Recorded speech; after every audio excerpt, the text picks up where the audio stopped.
Some news stories for you. Firstly, viewers, first fuel tankers have entered Tigray.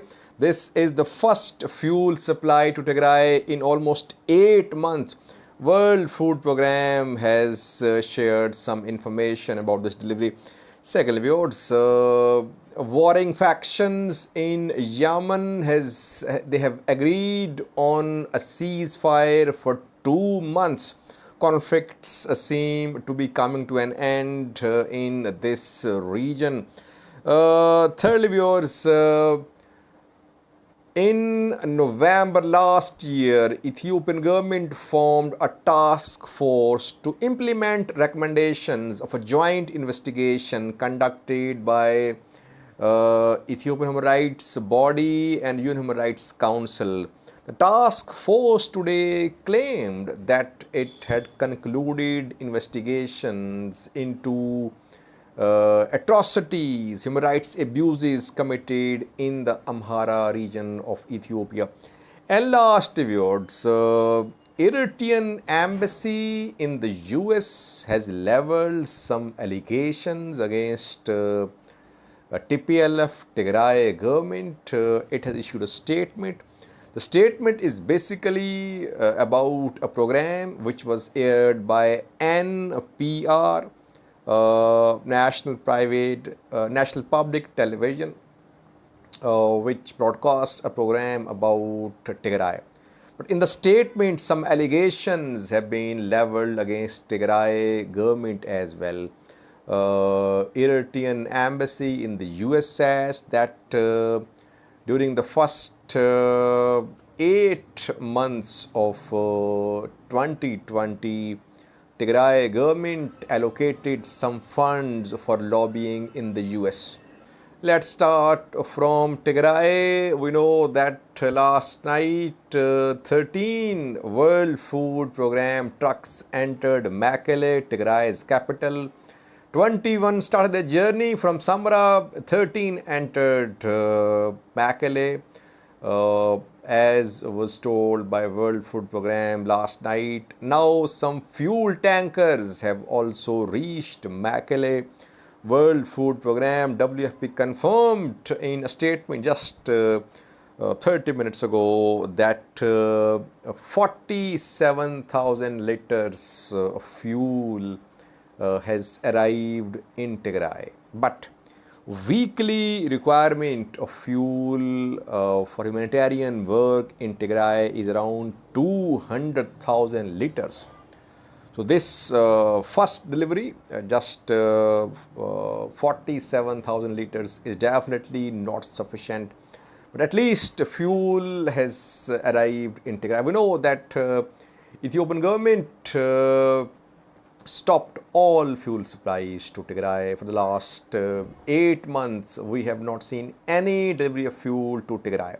So this is the first time that a fuel tanker has entered Tigray. Hopefully it will be followed by other such convoys of fuel tankers and aid trucks too, because supplies so far which have arrived, 8 trucks of food and 47,000 liters of fuel, obviously not sufficient. Let's see, will this process continue? Will Tigray receive more fuel, more food? We'll keep you updated about this humanitarian development. Secondly, viewers, we have a new story from Yemen, where a civil war has been going on since 2014. Warring factions have agreed on a ceasefire for 2 months. The ceasefire has been announced in respect of the start of holy month of Ramadan. Today is the first day of this month in Saudi Arabia, in Yemen as well, I think. So warring factions have now agreed. The war started in 2014. Then in 2015, Saudi Arabia, UAE and other countries, they were involved too. Abdurrab Mansour Hadi's government was removed. Houthi fighters took control of Sana'a, capital of Yemen. Then Saudi-led coalition became involved in this war. Iran was reportedly backing Houthi fighters. Fighting went on for around more than 6 years. No signs of any breakthrough. There was a sort of stalemate in this war, and now the two sides, they have agreed on a ceasefire for 2 months. So hopefully the ceasefire will be extended. So far, 150,000 persons have been killed because of this Yemen conflict. It is one of a serious source of instability in this region. Houthi fighters have been carrying out attacks on Saudi Arabia and on the UAE as well. We have seen missile strikes on the UAE in recent weeks. So a positive development that the parties to conflict, and they have agreed on a ceasefire for 2 months. Secondly, viewers, we have a new story from the Amhara region of Ethiopia. In November last year, Ethiopian Human Rights Body and UN Human Rights Body, they released a joint investigative report about human rights abuses committed during Tigray conflict.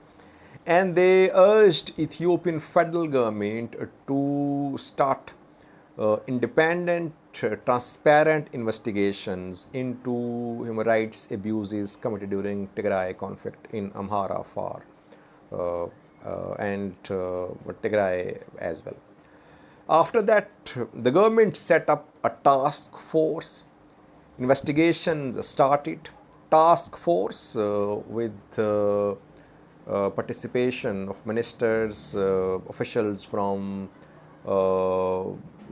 Foreign Ministry, Justice Ministry, and other ministries, oversaw the process of investigations. The investigations have been completed.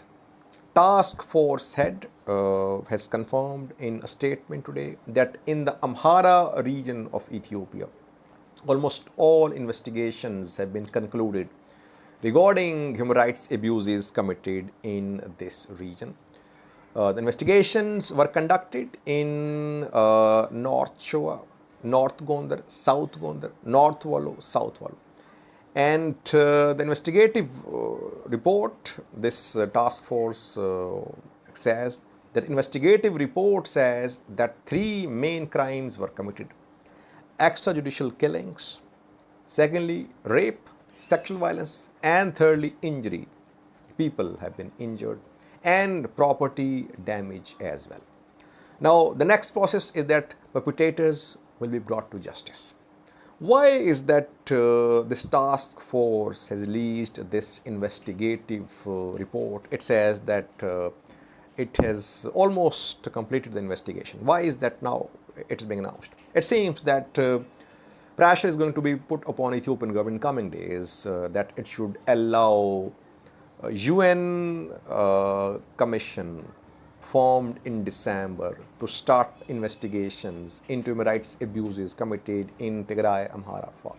But Ethiopian government, which has rejected the commission, which is not going to give access to the commission to work in Ethiopia, will now have this plea that it has already conducted an investigation into the atrocities committed in Amhara region, and perpetrators are being brought to justice, so no need of any other inquiry. That is my understanding, that this investigation will be used as a plea by Ethiopian government to counter the pressure due to be put upon Ethiopian government in coming days. Lastly, viewers, US Eritrean embassy in the US has released a statement in which it has leveled some allegations against Tigray TPLF government. Statement was issued in connection with a program aired on national public television, NPR. The program was hosted by Meghna Chakrabarti. She invited some guests and they spoke about the situation in Tigray. Eritrean embassy in the statement says that all the guests invited by Meghna Chakrabarti were pro-TPLF. They leveled unfounded, false allegations against Eritrea. The guests said that more than 120,000 women in Tigray had been raped by Eritrean forces. And the host did not challenge them, did not pose questions to challenge their claims. It means that she was promoting anti-Eritrea narrative at this program of NPR. In the statement, Eritrean embassy has leveled allegations against Tigray government as well. It says that in the first 10 months of 2020, before the start of Tigray war, Tigray government allocated 32 million US dollars for lobbying in the US. And this money is being used against Eritrea in the US by Tigray-backed lobbyists. So now officially Eritrea is claiming that 32 million US dollars were invested by Tigray government for lobbying in the US. Lobbying is legal in the US, I think, nothing wrong with that. There are lobbying firms operating in the US. Lastly, Eritrean embassy says that rape culture was rampant in Tigray even before the start of Tigray conflict. Some diaspora activists were also speaking against this rampant, prevalent rape culture in Tigray. And Tigray fighters, they fired missiles on Amhara. So Tigray just provoked Eritrea. Eritrea acted in self-defense.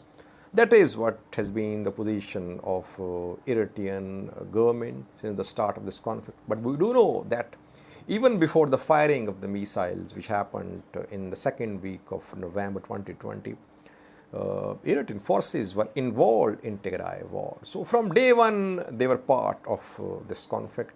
PM Abiy and Isaias, they planned this war. Tigray provoked them, you can say. Tigray provoked them by holding elections, by carrying out attacks on Northern Command bases and some other actions as well. Tigray provoked them, then Abiy, Isaias planned this war. They both were on the same page when this war started in November 2020. Thank you for watching.